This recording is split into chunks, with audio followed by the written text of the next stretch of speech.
And I bet you people thought we got cut off. Ha! We will not be censored. This part of the channel will stay on. Let's move on to the next chapter. My life is a Teenage Von Neuman device. Chapter 8. And that is a wrap, quipped Jenny, using robotic strength to bend the parking mirror into a make-safe restraint. Once around the defeated Lonely Hearts gang. Criminals groaned at her pun. Mancy looked even more miserable than they usually do, even while suffering for the injuries sustained during their battle with Jimmy. Jenny thought to herself. Maybe I should ask my mom to give me my humor an upgrade text. Even I think that stunk. Nothing to do now, but wait until the authorities arrive to pick them up. Then Jenny could continue on to her meeting with Sheldon. One of these days, we'll turn the tables on you, you robotic heartbreaker, whined the leader of the gang. Hey! Protested Jenny, insulted. I'll have you know I'm in a very solid relationship with a boy now. You wouldn't know him, she said, putting her hands on her hips and looking indignant. The gangster frowned and carried. Sure, he's happy, but what about poor Sheldon, the boy you left behind? Jenny blanked, failing to come up with a response. She wondered how the Lonely Hearts gang would know about Sheldon. Then remembered he had been present back when Sheldon had first developed his crush on her. In fact, since it had been heartbroken Sheldon that saved her from the gang, the last thing they would have been seen was a depressed Sheldon walking off alone. But she had made it up to him, right? She had her mom fix his Captain Crush figurine, installed an anti-gravity propulsion device. Surely there were no hard feelings. Gah! She was just getting these criminals to get to her. Okay, that's enough out of you, Jenny declared, extending a nozzle from her forearm, and gluing the gangster's mouth shut with epoxy foam. Seeing the flashing police approach the street, Jenny breathed a sigh of relief. Taking off, she was glad to be finished with them. The Lonely Hearts gang may not have been the most dangerous villains she's ever faced, but they certainly were the most depressing. Flying home, Jenny let her mind wander. She found her thoughts turning to Sheldon. Had she really been unfair to him? Certainly her reason for not dating him was valid. Not anymore, anyway. Jenny here originally told Sheldon she couldn't date him because he was looking for a robot boy. It had been an excuse, of course, but it worked. But now, by some quirk of fate, Sheldon was a robot boy. And, irony of ironies, Jenny was dating a human boy instead. Jenny frowned, guilt biting at her insides. She didn't mean to ever hurt Sheldon, but she could easily imagine how the situation would be anguish for him. She might not have wanted to date him, but Sheldon was still a trusted friend, and she wouldn't ever wish that sort of torture on him. And having been in a situation like that herself with Don Prima, she had an idea of what angst felt like. Why hadn't she ever wanted to date him? If him being a human was just an excuse, the real reason was because he was unpopular? Because he was somewhat unattractive? Because his interest in robotic made him a sole outcast at school? Jenny was becoming uneasy with how closely her analysis was coming to describing herself. Saving the Earth, or at least trying to return on a regular basis, Jenny remained unpopular and largely outcast at school, and Sheldon and Brandon seemed to be the only ones to find her physically appealing. More than once he had been called freaky, just as Sheldon often was. By the way, to all of you people, bronies out there who are listening, and you complain about nobody noticing Twilight's princesshood in Manhattan, please tell me how come nobody is rooting for Jenny when she saves their lives 5,000 freaking times! And why she's getting all this emotional abuse? Please put your answers in the comments below, and I will read them. To myself, because I am lonely. And now she was dating Brad. Attractive, well liked at school, even on the frickin' football team, as terrible as their team was. And before him, she dated Senator Don Prima, who was even more popular, more attractive. Jane was rapidly starting to feel disgusted with herself. Was he that shallow? Was she only interested in looks and a means of climbing the social ladder when selecting a boy? Normally she would have associated that sort of behavior with her crust cousins, whom she certainly wasn't trying to emulate. But she knew that wasn't true. She and Brad had real feelings for each other. She knew it. Brad had always been a good friend to her. Loyal, never thinking of her as freaky like the other kids at school. On the other hand, didn't Sheldon also have these qualities? And even more, all those times Jenny needed help, Sheldon had been the ones he turned to. When she wanted ears, she could get pierced. When she needed help with her wardrobe to compete against the crust. All done completely of his own goodwill, without asking anything in return. He even forgiven her for accidentally sending him up into deep space. Jenny was beginning to feel very rotten about how she treated Sheldon. But just suppose, hypothetically, she did a complete 180 and broke up with Dad and dated Sheldon instead. She wouldn't date him before, but now that his mind was inside the body of the Silver Cell, she was okay with it? Jenny gritted her teeth, frustrated. No matter what she did, she'd come out looking shallow and superficial. Damn this complicated teen lifestyle of hers! Well, she could at least start treating Sheldon nicer than she had been. After all, she was largely responsible for his current condition. Jenny landed on the front lawn of Sheldon's house and made her way inside. Mother had already arranged her visits with Sheldon's parents, or glad that her son was getting extra care. And, considering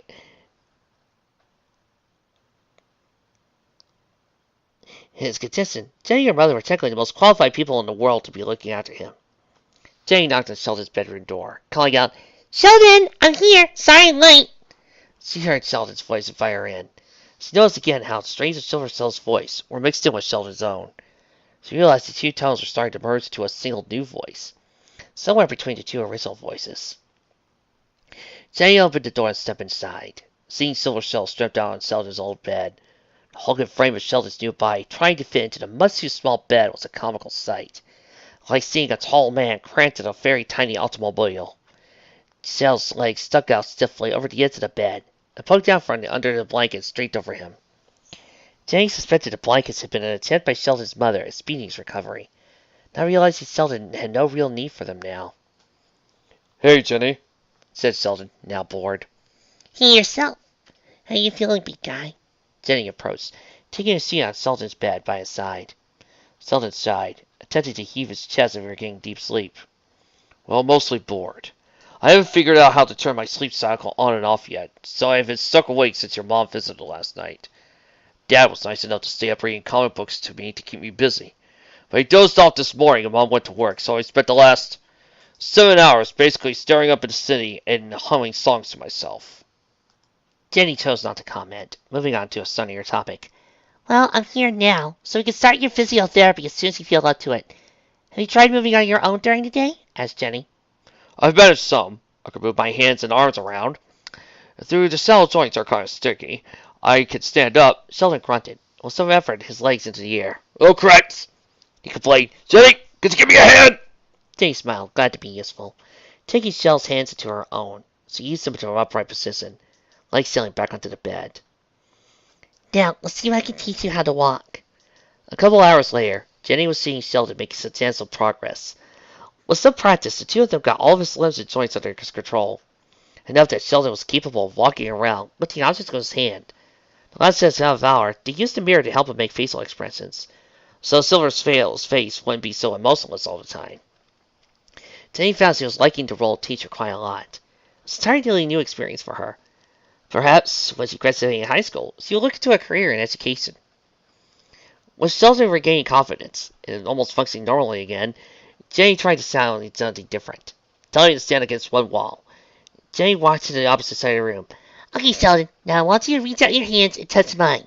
Got it?" Sheldon took a step forward, before Jenny immediately stopped him. "No, I don't mean like that. From there, reach over to here to touch my hands." Jenny held out her hands, offering. "What are you talking about, Jenny? I can't reach you from all the way over there. My arms aren't long enough," Sheldon said, holding his arms out to prove his point. "You can't, Sheldon. Just try and visualize your point as wrist joints unlocking, your forearms reaching out like bubblegum." Sheldon gave her a skeptical look, then tried to anyway. He strained, closed his eyes for several seconds, and nothing happened, aside from some clicking and whirring noises being made in Silver Cell's arms. "That's it, Sheldon. Relax. Let it happen," encouraged Jenny. Then with a clank sound from his wrists, Sheldon's hands disengaged from his forearms, began sending out towards Jenny, trailing a cold white and silver cable back to his body. "You got it!" exclaimed Jenny, holding Silver Cell's hands in her own when they reached her. Sheldon opened his eyes, smiling proudly. "Well, that wasn't so hard," he said, looking at his disjointed limbs. Closing his eyes for a moment, Sheldon tried again, this time extending his legs by reaching at the knee, then doing the same at his hips to stretch his torso into the air, almost hitting his head on the ceiling. Jenny smiled nervously, glad to see Sheldon doing so well, but anxious as well. "All right, Sheldon, slow down, okay?" she pleaded. Sheldon stretched his head out from the neck joint, showing off, moving his face closer to Jenny. Jenny let go of Silver Cell's hands. He's looking confused on his face. Jenny, what? I can't! Zelda's hands flailing around, trying to touch where his torso would be if it had been placed on his head. Jenny, I can't feel my body! Yelled Sheldon, his voice showing panic.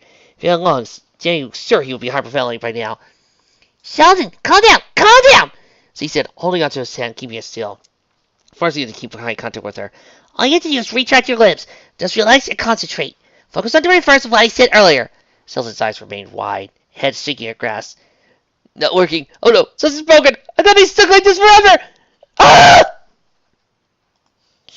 Shh. Don't freak out, Jenny said insistently, desperate to calm Sheldon down before he overloaded himself or something. Firing her pigtail jets, she took his head back to his torso and manually fed the exterior cable back into his neck socket, returning to his normal spot. Jenny repeated the same treatment for his arms and leg, showing him reassurances while Sheldon whimpered mutely. When his body was fully reassembled, she led him back to his bed and helped him lie down. Just relax. You've done enough for one day. I think your brain needs a chance to recuperate and adjust all this. Sheldon frowned, looking miserable. Don't be so hard on yourself, Sheldon. Most humans can't readily remove their heads from their bodies. It's understandable you get disoriented. Sheldon turned his head to the side, looking away from Jenny's gaze. It's not like that, he stated. It's all this. Very humiliating. Learning to walk all over again. It's like I've been reduced to an infant. Worst of all is having to relearn everything right in front of you. The girl I've been trying to get a date from for the past year and a half. I never wanted you to see me in a pathetic state. I'm sorry, Sheldon, Jenny said, tipping her head sadly. Well, it's not really your fault, Jenny. It's just a situation I'm... No, it's not what I mean, Jenny interrupted. I'm sorry for all the grief I caused you since we first met. I mean, it hasn't been easy growing up in a world not intended for robot teenagers. Sometimes I think I took advantage of your feelings for me. And even more, I think I didn't really appreciate all the things you've done to help me, or even appreciating the fact you want to be my friend. So I apologize. I even don't think I'm as shallow as I've acted sometimes in the past. Sheldon smiled, touched. Thanks, Jenny. And I'm sorry for being so obsessive sometimes. I really wanted you to like me. I didn't know how to go about it. I guess I'll have to stop now, though, since you got a boyfriend. Spike, what are you doing? Rooting for a man! Come on, man! Don't give up! Follow your heart! Go towards her! Go for her, man! Twilight! Please tell me that he's gonna make it with his robot girlfriend now he's got a new body. Tell me! It's alright, it's alright. Jenny smirked, raising an eyebrow. Never stopped you before? Sully returned the look. Yeah, but that was different with Don Primo or Kenny. Those guys are jerks. Brad is a friend of mine, too, so I wish you guys well. He said with reluctance. Jenny? He asked after a moment of silence. Yes, Sheldon? Sheldon turned his head to the side. He supposed he asked his pal on his head. Could you put me to sleep, please? He just asked her to put him to sleep. Okay, Sheldon. I want you to look out there and look at the rabbits. Don't stick at the funny rabbits. Bang! My apologies for that gag! Sure, buddy, said Jenny, reaching inside, manipulating the sleep cycle controls. As an afterthought, Jenny turned the dream ship to low setting for closing the panel. Sheldon, of course, was unconscious as soon as he flipped the switch. It was funny, Jenny thought, to have an opportunity to see her crush Silver Slail sleeping like this. Seeing no harm in it, she leaned down and kissed his cheek before getting up and leaving for the night. Any nausea? Queasiness? Asked Mrs. Wakeman, scratching some notes at the clipboard. Not normally, answered Sheldon, slouching against the work built into the basement wall of Wakeman's frat laboratory. After 3 days of regular checkups with Mrs. Wakeman and sisters training with Jenny and Brad, Sheldon had almost complete control of his body once again. He still needed someone to switch him to sleep mode at night, but Jenny had her mother reassured her that would come eventually. Most likely, Mrs. Wakeman theorized, was that Sheldon's subconscious was having a tougher time adapting to change than his conscious mind was. I don't have bad vision, asked Mrs. Wakeman. Just the same pixelated sight since I moved into this body, Sheldon answered. His response is having to sound routine by now. No major complications had shown up during his recovery. He thought very much something unexpected would happen during the day, out of the blue. Mrs. Wakeman checked out the final marker on her clipboard, satisfying that all the basic symptoms had been checked for. Well, Sheldon, I remain amazed that your mind has adapted to its new body so rapidly. But here you are. I'm satisfied that you are out of the woods, so to speak. Sheldon grinned, eager to get back to the semblance of a normal life. After being cooped up indoors this long, he even missed high school. Not that the bullies would be much to bother him anymore. Maybe this robot body wasn't so bad after all. There's one more thing, Mrs. Wakeman interjected, snapping on a pair of insulated rubber gloves. I need to give your body a final what's expected. Your mind is adapted well to your body, but I don't know what your body has to adapt to bouncing a human mind. Sheldon groaned at the additional time this would take. Still, he hated to have his head fall off someday, just because he skipped out on a physical. So it'll probably be best for it. Just strip off your outer armory so I can access all your service panels. I'll be back in a moment to fetch a few tools. Mrs. Wakeman said cheerfully. As much as this made Sheldon uncomfortable, she seemed to treat it as routine checkup. Sheldon supposed that after raising Jenny, she must be used to it by now. Still, this whole procedure was starting to remind him of a checkup at the doctor's office, something he had never enjoyed. Mrs. Wakeman left the room in search of her equipment, and Sheldon, sighing, began removing his armor and playing, until he was naked as this robot body could conceivably be.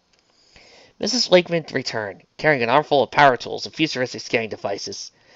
Can't see sight of Silver Cell's naked body, she froze in place, several tools lasting carelessly to the ground. Sheldon! Where did that component between your legs come from? She demanded, her eyes fixed on the metallic organ hanging from his crotch. Once again, you have to ask yourself the question. Can you fuck it? Sheldon didn't understand her alarm, replying, That's just the force field device you had me install, remember? I picked it up a few hours before the accident. What's the big deal? Mrs. Wakeman groaned, putting her tool down and approaching Silver Cell.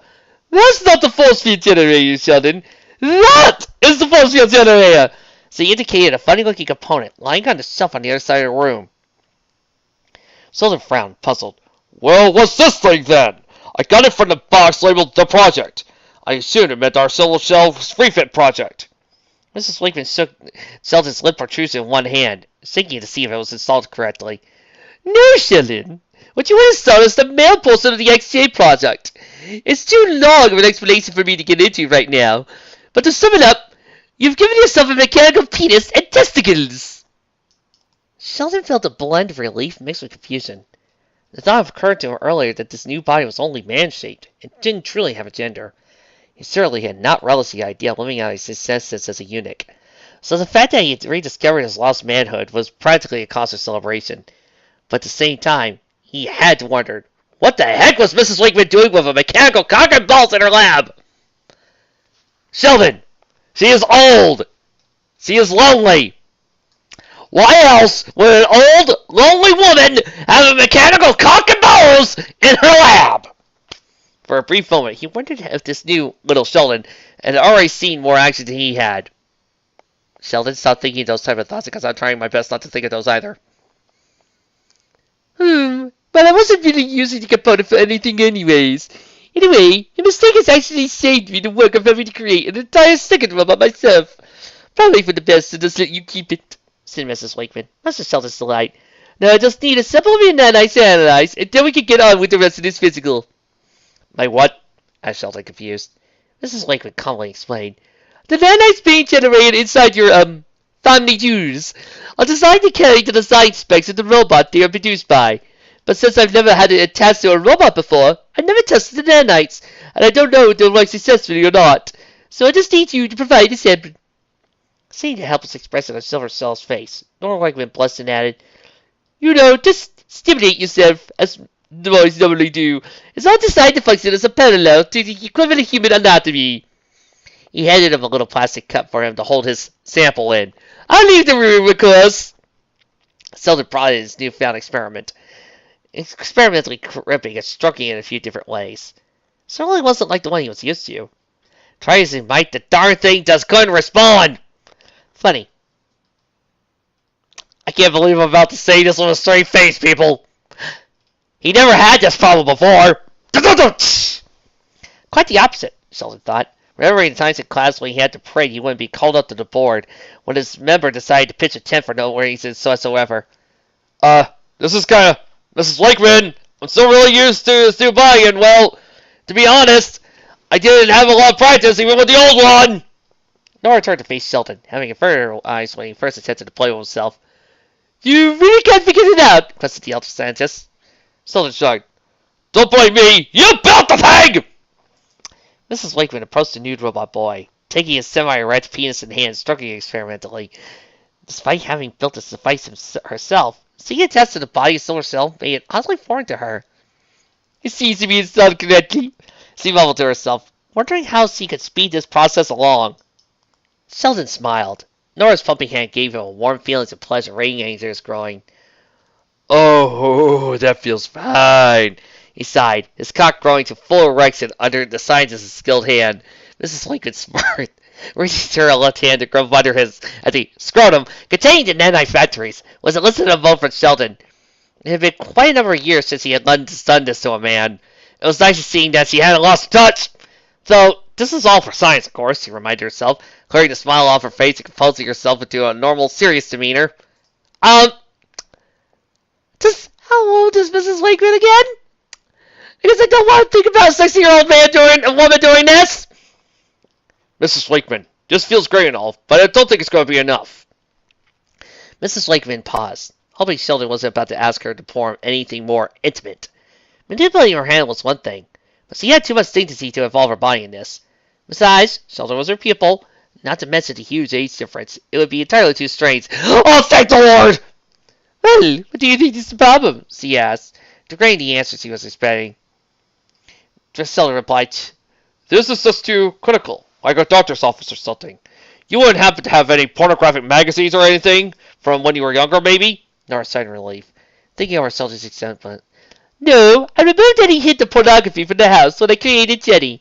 However, I think I might have something you could use. Mrs. Wakeman left Sheldon standing in the middle of her lab while she rummaged around elsewhere, looking for something. When she finally returned, she tossed Sheldon a handful of what looked like to be technical papers and blueprints. Sheldon was confused at first, until he realized what they were. Design specifications for XJ9's robot's user frame. Essentially, naked photos of Jenny. What? Oh, wow! Exclaimed Sheldon, his eyes drinking in each page. The poses weren't exactly suggestive or anything, but it wasn't hard for Sheldon to use his imagination. He groaned as he took hold of his cock again and began jerking off. Sheldon didn't bother to check if Mrs. Wakeman had left the room, eyes glued to the images in hand. A naked picture of Jenny in anatomical position, a close-up of her bare chest that detailed how her nipples would grow erect to access her berry contracts. Next were images of her external reproductive systems, Jenny's bare pussy. Sheldon couldn't believe it, seeing that she actually had these parts for making his own newly acquired cock and balls make a lot more sense. Sheldon shuffled it up to the next page and found a file folder containing a series of Polaroids, marked as Final Construction of XJ9 Robot in Initial Test Run. The photos featured Jenny newly activated, exploring her surroundings. Most were unimpressive, until Sheldon came on a picture of Jenny on all fours, apparently curious about lab mouse that had gotten free from his cage. The angle allowed the camera to see right up Jenny's upturned skirt, displaying her lovely-ass clothes and only some kind of mechanical thong. Looking at the picture, Sheldon found himself stroking fits to be too much stimulation for him. He let out a strangle, "Oh!" for the pleasure crashing through him, catching him by surprise. Hurriedly, Sheldon grabbed the plastic container, casting the rest of the spilling essence into it. When the last echoes of his orgasm fade, Mrs. Wakeman stepped in to take the cup to a nearby microscope. Settling onto a stool and pouring out Sheldon's cum on the slide, Mrs. Wakeman peered the sample through her microscope. Interesting, she murmured, more to herself than to Sheldon. Well, it appears you installed a connecting at least. I'm detecting the presence of newly constructed nanites suspended in conductive nutrient syrup. I'll have to give them an electrical shock to see if they are swimmers or not. Nora turned to her stool, looking back at Sheldon. This could take a while. I'll finish the physical layer, if you don't mind. You can go ahead and get to us now. Sheldon was happy enough with this answer. Hopefully he could put this off long enough so he might forget about it altogether. The first portion had certainly been a pleasant surprise. But what would the rest of the exam be like? Suppose he had some kind of robotic prostate he needed to check. Her reflexes shuddered at the thought. Sheldon donned the last of his clothing and left. Hanging outside, Sheldon couldn't stop smiling. He had a dick again! Hallelujah! He'd never placed all that much importance on the organ before, but before he thought he probably lost it. Now it was back. It was all that was right in the world. Although, dude, let's be honest, if you don't feel comfortable with your deck, that's perfectly fine. You need to feel comfortable with whatever robotic body you need to be put in. And why did I make that joke while in reference to this? Somehow it made him feel a little more human. Sheldon checked his internal clock and realized school was out. It was meant Brad would be home.